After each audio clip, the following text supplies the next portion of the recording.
معراج کا ذکر قرآن پاک میں 3 جگہ پر ذکر فرمایا. ان میں سے پہلی جگہ ہے 15ویں سپارے کی ابتدا میں سبحان الذی اسری بعبدہ لیلا من المسجد الحرام الی المسجد الاقصی الذی بارکنا حولہ. فرمایا کہ پاک ہے وہ ذات جس نے اپنے بندے خاص کو رات کے کچھ حصے میں سیر کرائی. اب میں آپ کے سامنے کچھ نکات کو عرض کرتا ہوں، آپ نے تھوڑی توجہ رکھنی ہے. اب اس آیت کے اندر شب معراج کا ذکر ہو رہا ہے. شب معراج کا اس آیت میں ذکر ہو رہا ہے کہ اللہ پاک نے اپنے پیارے محبوب کو، امام الانبیاء کو شب معراج جیسے بڑے معجزے سے نوازا. پہلے تو آپ معراج سمجھ لیں، معراج ہوتی کیا ہے. معراج کا مطلب ہوتا ہے دیدار کرنا، ملاقات کرنا. یعنی میں آپ کو کہہ سکتا ہوں کہ میں آپ کی معراج کے لیے آ رہا ہوں، یعنی میں آپ کے گھر آ رہا ہوں آپ کی زیارت کے لیے، آپ کی ملاقات کے لیے. معراج کا مطلب یہ ہے. تو معراج آپ صلی اللہ علیہ وسلم کو اللہ پاک نے آسمانوں پر سدرۃ المنتہا سے آگے اپنی زیارت کے لیے بلایا. اور وہ جو ہے نا 27 رجب المرجب ہے، اور جمہور کا مذہب بھی یہی ہے. تو اللہ پاک نے فرمایا سبحان الذی اسری بعبدہ لیلا، کہ پاک وہ ذات ہے جس نے اپنے بندے خاص کو رات کے کچھ حصے میں سیر کے لیے بلایا. اب یہاں پہ ذکر جب معراج کا ہو رہا ہے تو اللہ پاک نے اپنی پاکیزگی کو کیوں بیان فرمایا؟ یہاں پہ تو چاہیے یہ کہ جب مضمون معراج کا ہے تو معراج کی ہی بات کی جائے. میں نے آپ کے سامنے موضوع سلیکٹ کیا ہے معراج، تو اب میں یہاں پہ معراج کو ہی ذکر کروں گا. میں یہاں پہ عید الفطر کا تو آپ کو کچھ نہیں بتاؤں گا، کیونکہ جو میرا موضوع ہے وہ شب معراج ہے. میں عید الفطر کے متعلق یا رمضان کے متعلق آپ سے کوئی گفتگو نہیں کروں گا. اللہ پاک نے یہ آیت نازل فرمائی، چاہیے تو یہ تھا کہ معراج کا ذکر ہوتا، لیکن اللہ پاک نے فرمایا سبحان الذی. یہاں پہ اس آیت کے مضمون پر جو اللہ پاک نے عنوان باندھا، جو اللہ پاک نے ٹائٹل لگایا، وہ اپنی پاکیزگی کو بیان کیا. آج ہم کسی کتاب کو خریدتے ہیں تو ہم اس کا ٹائٹل دیکھ لیتے ہیں کہ اس کتاب کا عنوان کیا ہے، اور ٹائٹل اور عنوان ہی کتاب کو ظاہر کرتا ہے کہ اس کتاب کے اندر کیا موجود ہوگا، اس کتاب کے اندر کیا خصلتیں ہیں، کیا فضائل ہے، اس کتاب کے اندر کیا جو ہے نا وہ مواد ہے، وہ ٹائٹل ہی بیان کرتا ہے. تو یہاں پہ آیت تو ہے معراج پر، لیکن اللہ پاک نے پاکیزگی اپنی بیان فرمائی. کیوں؟ میں آپ کو بتاتا ہوں. جیسے ایک موقع پہ اللہ رب العزت نے چاہا کہ وہ اپنے پیارے حبیب صلی اللہ علیہ وسلم کے صحابہ کی شان کو بیان کرے. اللہ نے چاہا کہ اپنے حبیب صلی اللہ علیہ وسلم کے جان نثاروں کی ایمان کی بات کرے. اللہ نے چاہا کہ اپنے محبوب صلی اللہ علیہ وسلم کے غلاموں کی ایمان کی تقویت کو، ان کی پرہیزگاری کو بیان کرے. فرمایا سورہ فتح کے اندر والذین آمنوا معہ اشداء علی الکفار. اللہ نے جب چاہا کہ اللہ اپنے حبیب صلی اللہ علیہ وسلم کے محبوبوں کی، غلاموں کی شان کو بیان کرے، لیکن ٹائٹل باندھا محمد الرسول اللہ. ٹائٹل کیا باندھا، عنوان کیا رکھا، محمد الرسول اللہ، کہ محمد صلی اللہ علیہ وسلم اللہ کے رسول ہیں. اللہ چاہتا تو یہ ہے کہ صحابہ کی عظمت کو بیان کرے، اللہ چاہتا تو یہ ہے کہ محمد صلی اللہ علیہ وسلم کے جان نثاروں کی پرہیزگاری کو بیان کرے، لیکن اللہ پاک نے جو عنوان باندھا وہ عنوان ہے محمد الرسول اللہ، تاکہ امت کو پتہ چل جائے کہ یہ میرے پیارے حبیب کے جو غلام ہیں یہ کوئی عام لوگ نہیں ہیں، بلکہ یہ محمد الرسول اللہ صلی اللہ علیہ وسلم کے جان نثار. تو جب صحابہ کی شان کو بیان کرنا چاہا تو عنوان کیا باندھا، محمد الرسول اللہ. بالکل اسی طریقے سے جب اللہ نے چاہا کہ وہ اپنے محبوب کا ذکر کرے، وہ اپنے محبوب کی شان کو بیان کرے، جب اللہ نے چاہا کہ وہ اپنے پیارے حبیب صلی اللہ علیہ وسلم کی معراج کو بیان کرے تو اللہ تبارک و تعالی نے جو عنوان باندھا، جو ٹائٹل لگایا، وہ فرمایا سبحان الذی اسرا، پاک ہے وہ ذات جو ہر نقص اور عیب سے پاک ہے۔ کیوں؟ کیونکہ اللہ رب العزت کو پتا ہے کہ کچھ لوگ زمانے میں ایسے موجود ہیں جو معراج کا انکار کریں گے، جو لوگ معراج جسمانی کا انکار کریں گے۔ اللہ کو پتا تھا کہ اتنا یہ بڑا معجزہ میں نے اپنے نبی کو دیا ہے، اپنے محبوب کو دیا ہے، تو لوگ اس کا انکار کریں گے، اس لیے اللہ پاک نے معراج کو ذکر کرنے سے پہلے یہ فرمایا سبحان الذی، کے پاک ہے وہ ذات کہ جس کی ذات کے اندر، جس کی صفات کے اندر کوئی نقص اور عیب نہیں ہے۔ سامعین محترم، معراج کے بارے میں آئیے سماعت کرتے ہیں۔ اللہ رب العزت نے اپنے پیارے حبیب صلی اللہ علیہ وسلم کو بہت بڑی شان سے نوازا۔ اگر ہم عربی زبان میں دیکھیں تو سبحان الذی یہ ایک قسم ہے، یعنی اللہ پاک قسم اٹھا رہا ہے۔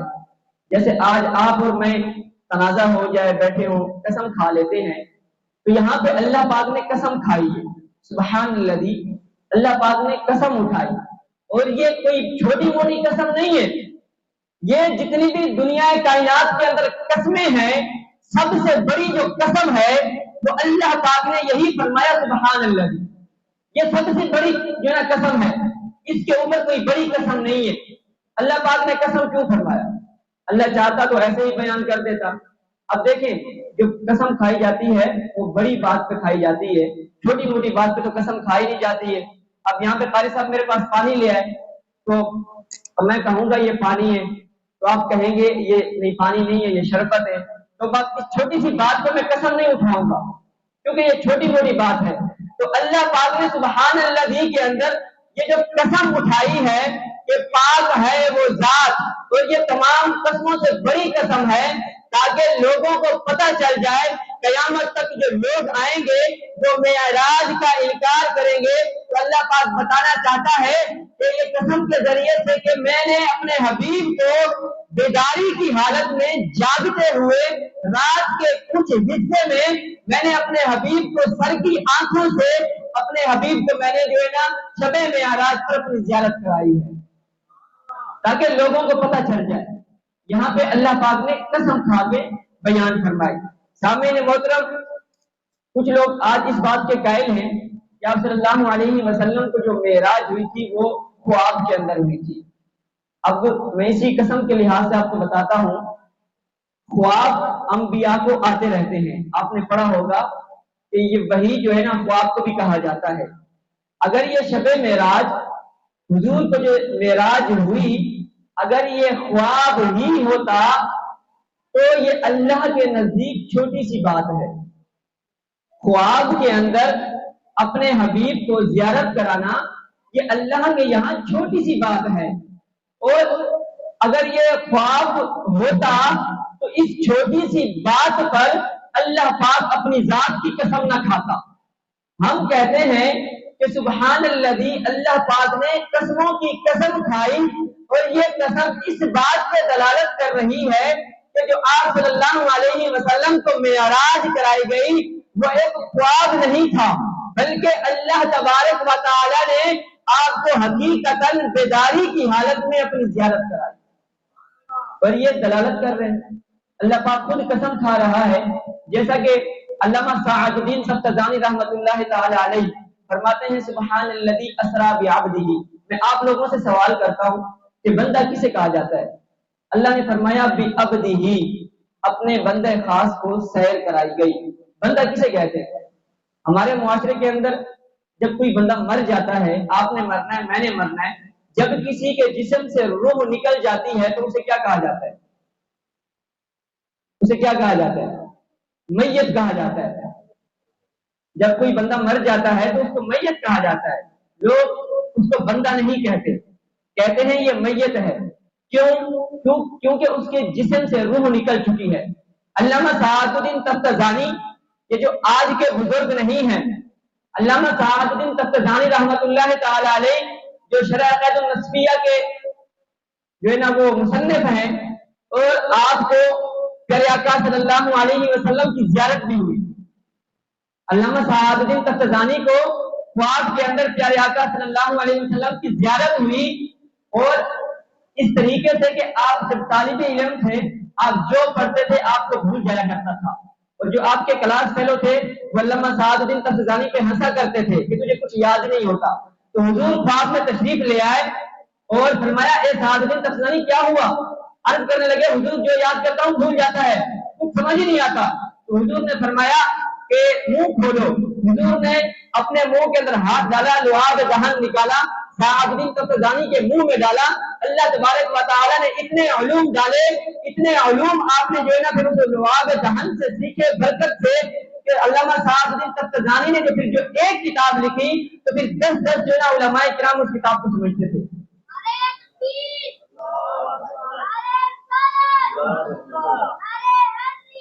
وہ علامہ صاحب الدین تفتزانی کہ جن کو کچھ آتا نہیں تھا، جب حضور کی زیارت ہو گئی پھر جو کتابیں لکھی تو علماء پڑھ ہی نہ سکے کہ لکھا کیا ہے، یعنی کہ اتنی عربی لغت فصیح و بلیغ۔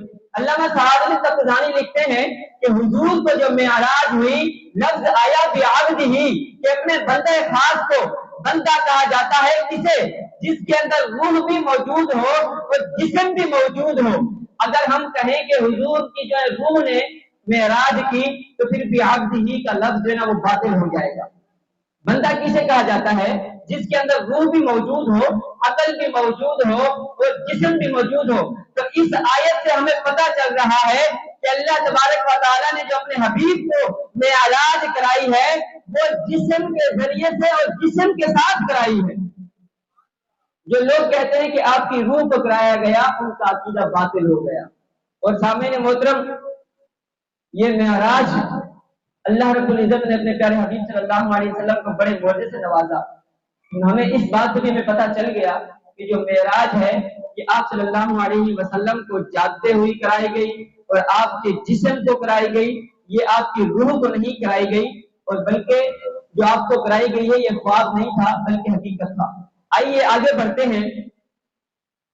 جب آپ صلی اللہ علیہ وسلم نے مکہ والوں کو بتایا کہ مجھے معراج ہوئی تو انہوں نے انکار کر دیا، اور اللہ پاک کو بھی علم تھا لوگ انکار کریں گے، اس لیے اللہ پاک نے قسم اٹھائی سبحان الذی اسری بعبدہ۔ تو جب لوگوں نے انکار کیا تو اللہ پاک نے فرمایا اے قریش مکہ، اے ابو لہب، اے ابو جہل، اے منکرین معراج، اے منکرین مصطفیٰ، اے معترضین معراج، دشمنان مصطفیٰ صلی اللہ علیہ وسلم، تم خاموش ہو جاؤ۔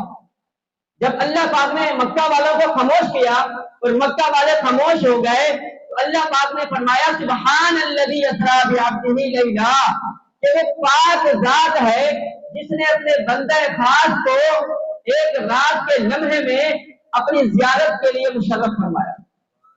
سامعین محترم، جس طریقے سے اس وقت ابو لہب نے انکار کیا معراج کا، ابو جہل نے انکار کیا، سرداران مکہ نے انکار کیا، قریش مکہ نے معراج کا انکار کیا، تو آج بھی کچھ لوگ ایسے ہیں جو معراج کا جسمانی لحاظ سے اعتراض کرتے ہیں۔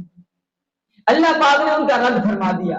آئیے، جب معراج کے لیے حضور صلی اللہ علیہ وسلم کو دعوت دی گئی تو کس طریقے سے دعوت دی گئی؟ سامعین محترم، دعوت جو ہے نا وہ 3 طریقوں سے دی جاتی ہے، کہ ایک تو عام طریقے سے جو دنیا کے اندر معروف مشہور ہے کہ دعوت دی جاتی ہے تو ایک کارڈ بھیج دیا جاتا ہے، کال کی جاتی ہے یا اس کے گھر پہ جایا جاتا ہے، دعوت دی جاتی ہے کہ ہمارے یہاں پروگرام ہے، شادی ہے، دعوت ہے تو آپ تشریف لائیے گا۔ ایک طریقہ تو یہ ہے جو دنیا کے اندر معروف مشہور ہے۔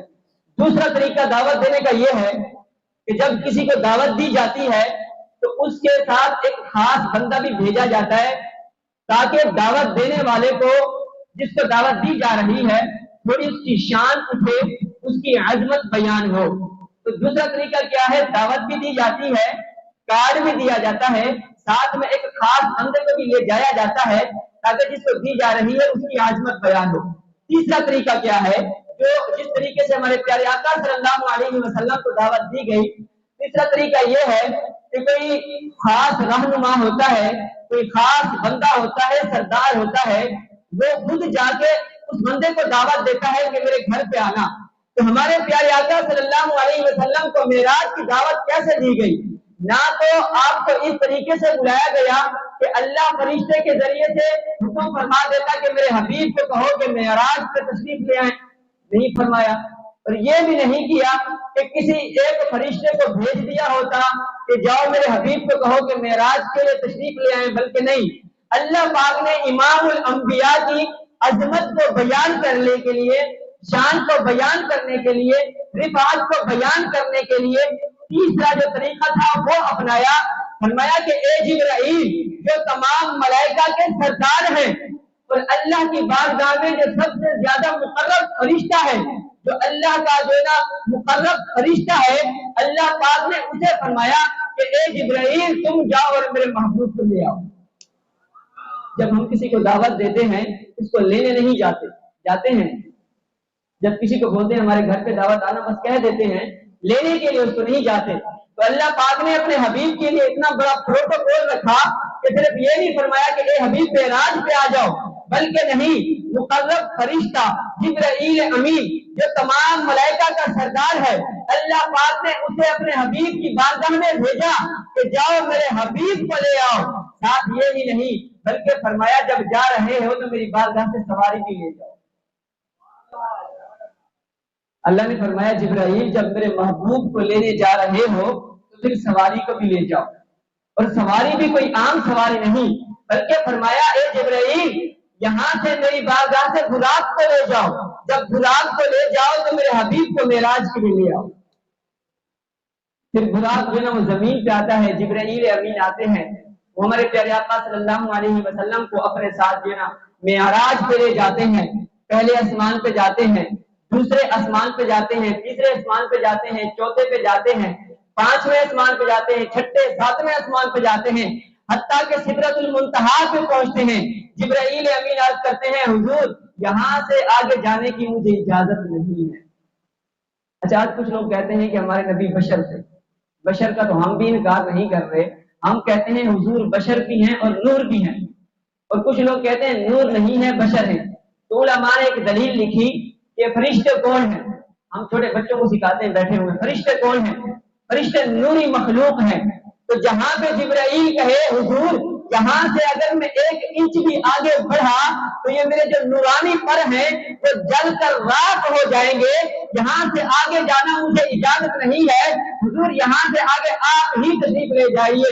یعنی جہاں تک نورانی مخلوق کو جانے کی اجازت بھی نہیں ہے، وہاں پہ ہمارے نبی صلی اللہ علیہ وسلم معراج کے لیے تشریف لے گئے۔ اب بھی لوگ کہیں کہ ہمارے نبی نور نہیں بلکہ بشر ہے، تو بھئی اگر بشر ہوتے تو نور کو تو آگے جانے کی اجازت ہی نہیں ہے۔ وہ تو کہتے ہیں اگر ہم آگے جاتے ہیں تو ہمارے یہ جو پر ہیں، یہ نورانی پر ہیں، ہمارے راکھ ہو جائیں گے، حضور یہاں سے آگے جانے کی اجازت تو صرف آپ کو ہے، آپ ہی جائیں۔ تو یہاں پہ حضور گئے سدرۃ المنتہا سے لامکان تک، قاب قوسین او ادنیٰ تک ہمارے نبی گئے۔ تو یہ ہمارے پیارے آقا صلی اللہ علیہ وسلم کی شان ہے۔ سامعین محترم، شب معراج کے حوالے سے یہ ایسا معجزہ ہے جو سب سے بڑا معجزہ ہے بعد قرآن کے بعد سب سے بڑا معجزہ ہے۔ 27 رجب المرجب کو یہ ہمارے پیارے آقا صلی اللہ علیہ وسلم کو اس عظمت سے نوازا گیا۔ ابھی ٹائم بھی ہمارے پاس اس وقت کم ہوتا ہے اور میں نے آپ کے سامنے مختصر بیان کیا ہے۔ کل انشاءاللہ العزیز بعد نماز عشاء اسی مسجد کے اندر، کل جیسا کہ آپ کو پتہ ہے بڑی رات ہے اور بڑی فضیلت والی رات ہے، کل صلاۃ التسبیح کا اہتمام بھی ہے، آپ لوگوں کے لیے لنگر کا اہتمام بھی ہے، ایک ہمارے ساتھی آئیں گے وہ بیان کریں گے انشاءاللہ العزیز، جو ہے نا وہ آپ کو مکمل معراج کا واقعہ بیان کریں گے۔ الم نشرح لک صدرک سے یوں آوازیں آتی ہیں۔ میں نے آپ کے سامنے عرض کیا تھا نا، حضور صلی اللہ علیہ وسلم کا سینہ مبارک 4 مرتبہ وہ چاک کیا گیا، آپ کا سینہ مبارک کھولا گیا۔ جب آپ کا مبارک سینہ کھولا گیا تو مفتی احمد یار خان نعیمی رحمۃ اللہ تعالی علیہ کچھ یوں فرماتے ہیں، الم نشرح لک صدرک سے یوں آوازیں آتی ہیں، الم نشرح لک صدرک سے یوں آوازیں آتی ہیں، کشادہ کر دیا اللہ نے سینہ محمد کا، اللہ نے کشادہ کر دیا سینہ محمد کا۔ اور امام احمد رضا خان فاضل بریلوی رحمت اللہ تعالی علیہ فرماتے ہیں شب اسرا کے دولہا پہ دائم درود، شب اسرا کے دولہا پہ دائم درود، نوشائے بزم جنت پہ لاکھوں سلام۔ وآخر دعوانا ان الحمدللہ رب العالمین۔